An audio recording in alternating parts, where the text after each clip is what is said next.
Oi pessoal, tudo bem? Eu sou a Letícia, trabalho aqui na Geek. Essa é a Carol, ela vai estar participando com a gente hoje desse primeiro vídeo em que a gente vai falar sobre matemática.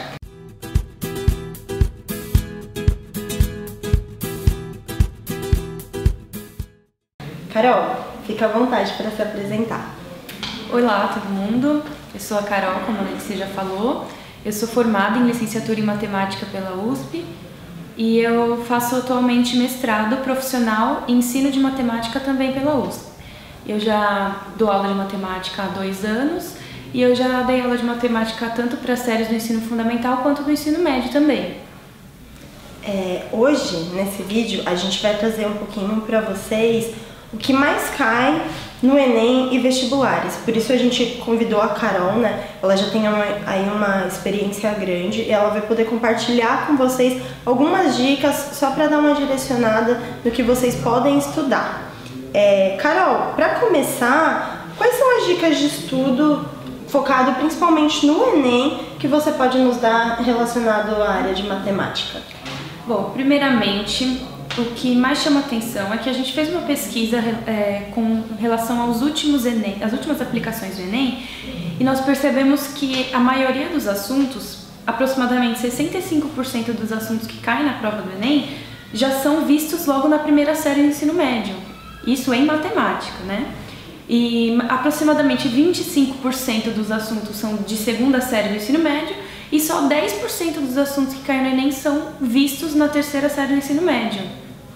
Então, na verdade, assim, se você está na primeira série do ensino médio, não pense que você precisa esperar até a terceira série para poder treinar, para poder fazer de repente um simulado de Enem ou fazer um trainee do Enem. Você já pode começar desde já, porque você já tem visto, já viu a maioria do conteúdo que é abordado na prova.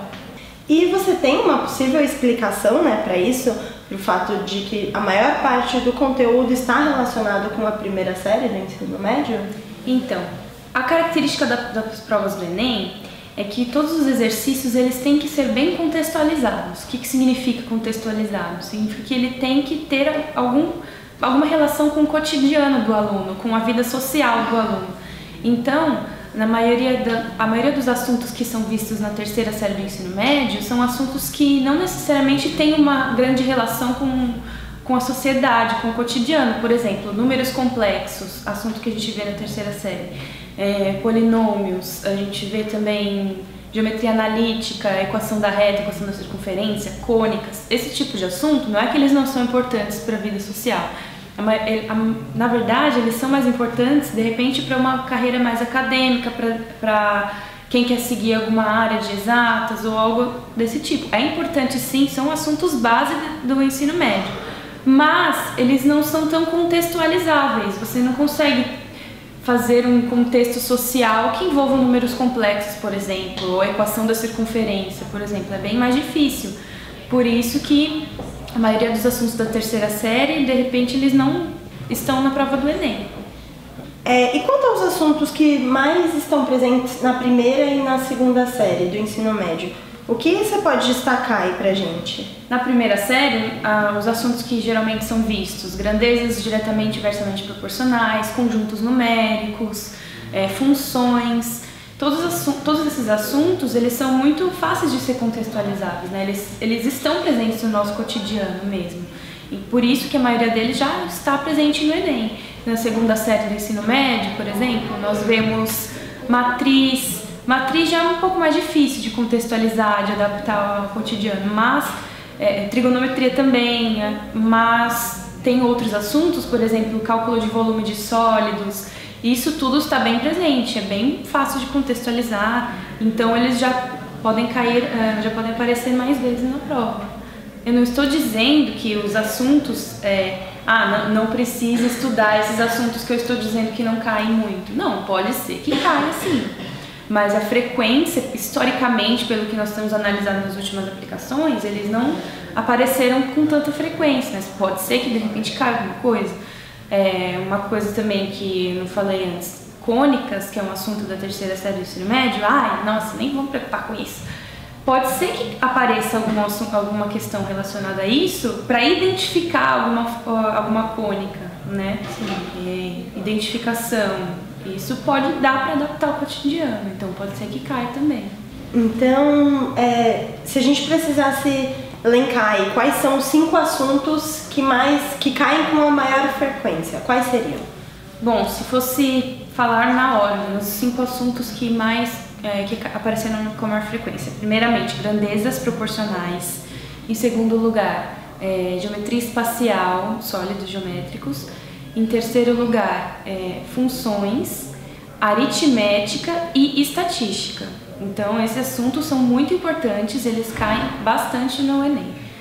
Sobre grandezas diretamente e inversamente proporcionais. Não basta só saber fazer regra de 3, né? Você precisa saber também a diferença entre uma grandeza diretamente e uma grandeza inversamente proporcional, que o cálculo é diferente, né? Tem que saber também regra de 3 composta, que também pode aparecer bastante. Quanto à geometria espacial. Geometria espacial, além de identificar todas as figuras, todos os sólidos geométricos, você tem que também saber calcular o volume e a área de todos os sólidos geométricos. Que eu posso falar relacionado a funções. Relacionado a funções, não cai somente a função em si, também pode cair a análise de gráfico e funções de vários tipos, funções de primeiro grau, de segundo grau, função exponencial, logarítmica, pode cair trigonométrica também, né? Então, não só saber a função em si, saber resolver uma equação, mas também saber o gráfico, analisar um gráfico de uma função. E sobre aritmética. Sobre aritmética, é bem importante saber fazer cálculos com frações, com números decimais e principalmente saber fazer cálculos com porcentagem. E sobre estatística, o que é importante saber de estatística? Calcular média, moda, mediana, saber analisar também tabelas e gráficos estatísticos. E principalmente, quanto desvio, padrão e variância, é mais difícil de pedir para você calcular o desvio padrão de um conjunto de dados. O que pode cair, de repente, é saber interpretar aquele dado. Então, não é só saber calcular, também tem que saber interpretar o que significa um desvio padrão dentro de um determinado contexto. Então é isso, né? O Enem, ele não é só uma prova de cálculo, ou só uma prova do que é lógico, né? Tem toda essa questão da interpretação. Então, não basta você só ser bom em matemática e, você vai gabaritar ali, você vai mandar ver, né? Conta um pouquinho pra gente sobre essa característica também do lado da matemática dentro do Enem. A matriz do Enem, ela está bem claro que não basta só saber calcular, também é necessário saber identificar algumas formas, não só formas também, de repente identificar equações, expressões algébricas. É importante também saber analisar os dados e saber também argumentar. Dentro da matriz do Enem também existe atividade cognitiva, argumentação. Então não é só, eu sou muito bom de cálculo, eu só vejo lá uma conta, aplico lá na fórmula e já sei a resposta. Mas saberia argumentar sobre aquela sua resposta? Isso também é importante dentro da prova do Enem. Sim. E aí, nessa linha de que tem todo esse trabalho de matemática, tem o trabalho de argumentar também, você consegue falar pra gente quais os assuntos, ou qual o assunto em que as pessoas mais erram na prova do Enem? Tem um assunto que ele costuma aparecer bastante nas provas anteriores, pelo que a gente analisou, que é vistas e projeções ortogonais. Esse assunto, ele não é muito abordado nas escolas, não tem uma disciplina, não tem uma matéria assim, agora nós vamos ver o conteúdo projeção ortogonal. Ele aparece indiretamente dentro do currículo escolar. Então, o que acontece? A maioria das pessoas acabam deixando isso de lado, não estudam, não se preocupam com isso, mas sempre vai ter um exercício sobre isso no Enem. O que seria um exercício sobre isso?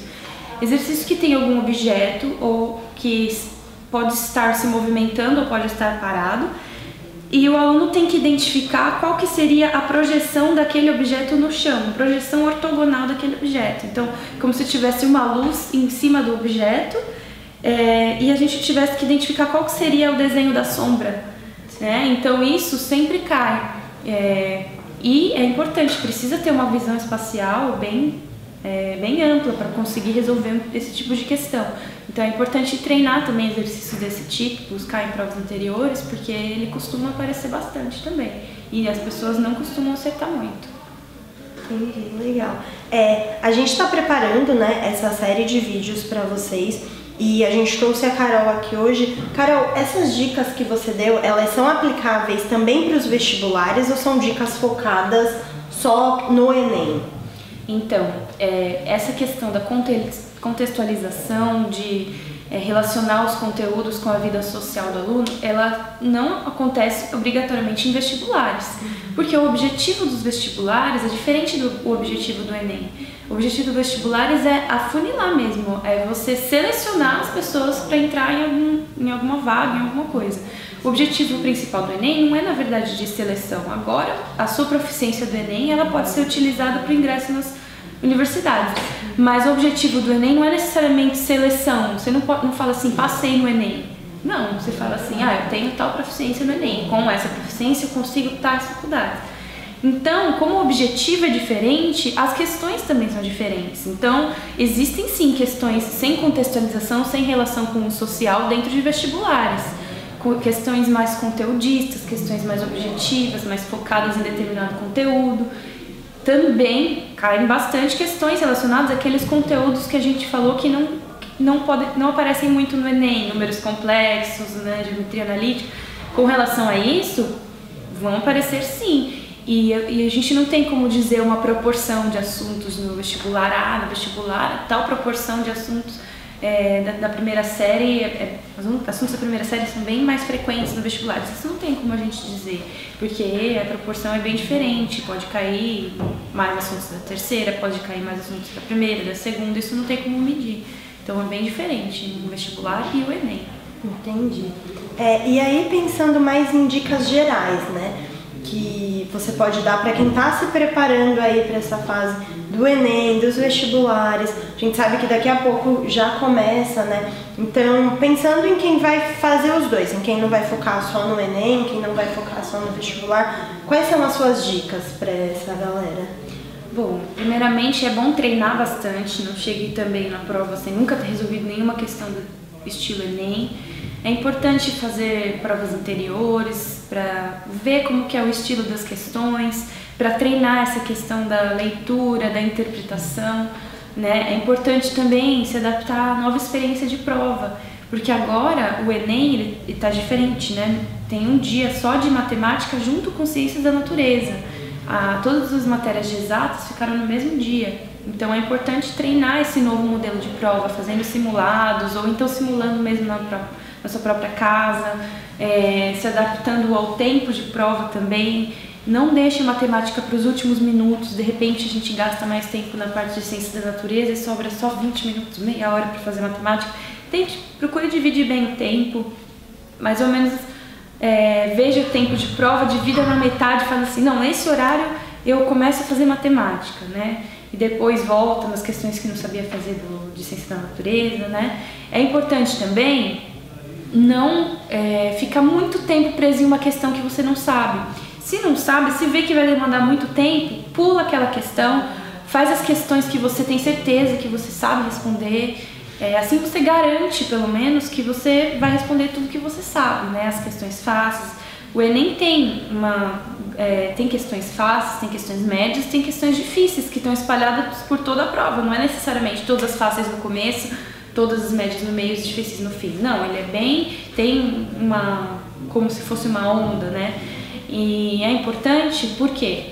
Porque se você, por exemplo, a proficiência do Enem ela é calculada com base na consistência de acertos que você tem em determinado nível, né? Então, o que significa isso? Significa que se você acerta uma grande quantidade de questões de determinado nível, entende-se que você tem aquela proficiência. Agora, se você acerta algumas questões só daquele nível, entende-se que você chutou aquelas questões que você acertou e que você não tem aquela proficiência. Então, pode ser que a sua nota final diminua por essa questão. Então, é importante garantir o que você sabe, né? Para a sua proficiência poder aumentar. Legal. Né? E a proficiência, ela é a mesma coisa que a nota ou como uma leva a outra? Então, nota, o que a gente está acostumado geralmente é em quantidade de acertos, né? Não, no Enem pode acontecer que duas pessoas tenham a mesma quantidade de acertos, mas proficiências diferentes. Por quê? Porque depende da questão que você acertou, depende do nível de dificuldade da questão que você acertou, né? De repente, se a pessoa que acertou, uma pessoa acertou mais questões difíceis e outra acertou mais questões fáceis, então a proficiência vai ser alterada com relação a isso. Ela é calculada com base no nível de dificuldade mesmo, que já é pré-determinada de cada questão. E no Enem as questões, né, tem níveis de dificuldades diferentes. É o que a Carol estava falando aqui. Existem questões nível fácil, nível médio e nível difícil. Bom, eu tô aqui com um roteiro, né, que a gente fez uma busca aí de quais são as principais dúvidas dos estudantes e a gente selecionou essas para trazer para vocês.